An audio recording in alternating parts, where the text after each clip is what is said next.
Hi guys, just another update video on my layout. Last time you saw I'd lifted the station area. Well, I've been and bought some flexi-track and relayed this section now, and that's nice and straight. So the platforms will now, when I build them, fit in there. Okay, so that's pretty cool. I bought myself a track setter tool here just for the straight track.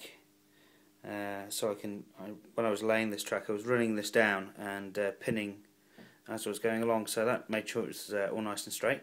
So these two are all nice and pinned down. I also got this little tool from Pico, and this is for setting the gauge here. So if I just stand that up, as you can see, well, as maybe you can't see, there we go. So that's now gauged all the way down as well. So we have the right spacing between the two lines. So that's massively improved the station area. I've got some sleepers I need to put back in under here and here, and just down here, and then we've got some that need to go in just over here. So I'll be doing those a bit later on. So I'm not going to ballast that until the platforms are in, and then we'll ballast round the platforms. I think that was the mistake I made last time, so we won't be doing that this time. The new points arrived for here, so the dead one's now been removed and the new one's here. I've got the remaining flexi track to build the steam shed back up again, so I shall be doing that as well. The control panels have been kind of labelled up like that, so we know where things are. I think they look pretty cool next to each other. And the signals are in and working. I don't know if you can see that. So they're all working over there. Let's just go change them to green. There we go, that's a better shot. So they were red and now they're green.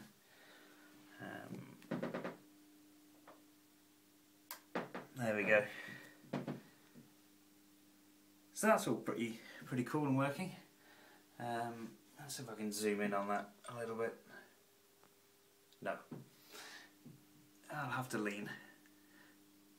So that's ready for ballasting in, just down there. And I've put some more dropper wires. Oh, shaky cam. I put some more dropper wires in, so they're all hooked up to the power. So that should cure the issue I was having with the voltage drop around the back.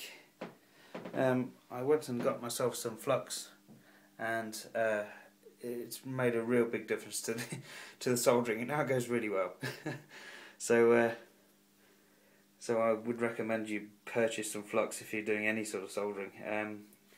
The solder I had apparently had flux in the core, but it didn't work. So the separate flux is making everything go a heck of a lot smoother. So I'm now ready to ballast. So you see I've cut the cork down around the freight loop. So that's ready to go. So when I'm finished this video, it's ballasting time. So that will be a few hours, I'm sure, but then that's done. And I'm also going to ballast around here as well, in here. So it's a good evening of ballasting for me. That's stuck back in again. That had a little blob of super glue underneath. So that's now fixed in. And I've got the switch for it. There it is. So that's ready to wire up. So the switches are all kind of higgledy-piggledy right now. But let me see if I can take you through this. So this is for the points. There we go, and that's connected to the CDU. And this, when it's not on its side, is the signal box switches for the signals.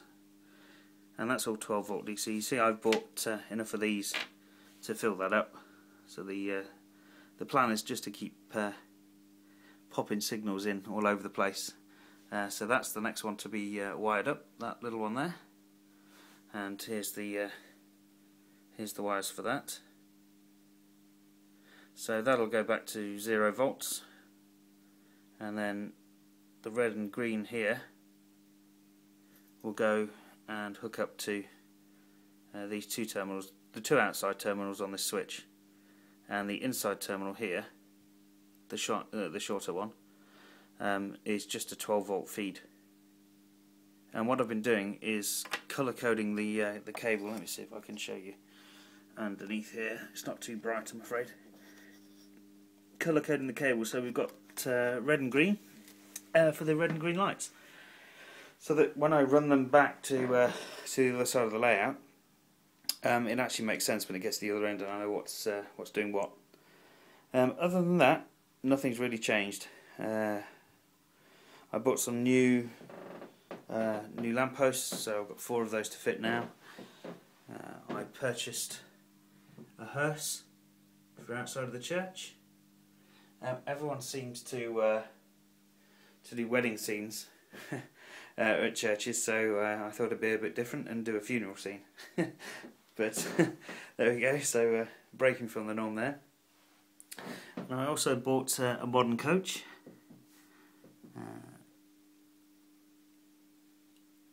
For the station area, because this is a modern image layout, and that came from Oxford diecast, so that should fit in pretty well. The hearse is also from Oxford diecast. So I've got the lights all up and running, and a little bit later I'll be hooking those into this on-off switch. So it's in the same style as the on-on switches, which these green ones are. These are on-ons, and that blue one was an on-off switch. So I'll stick the lighting circuit on that as well, so we can control those. Because right now, the power just comes on and the lights will come on. And it's a bit hard to see them in the daytime, so I'll add them to, as I say, the on-off switch. Other than that, it's a bit of a tip still.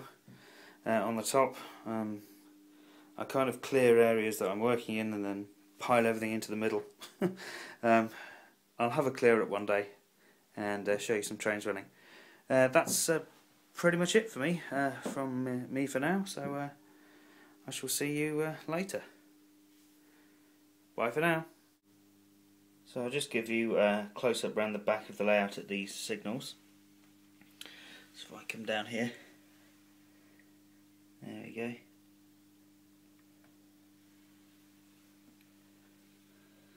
So I've got the orange cable going underneath the line as well, and the electrical cabinet.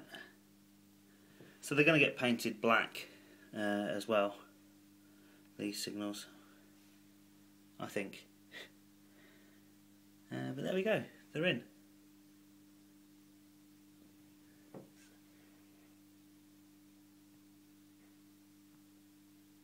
Bye for now.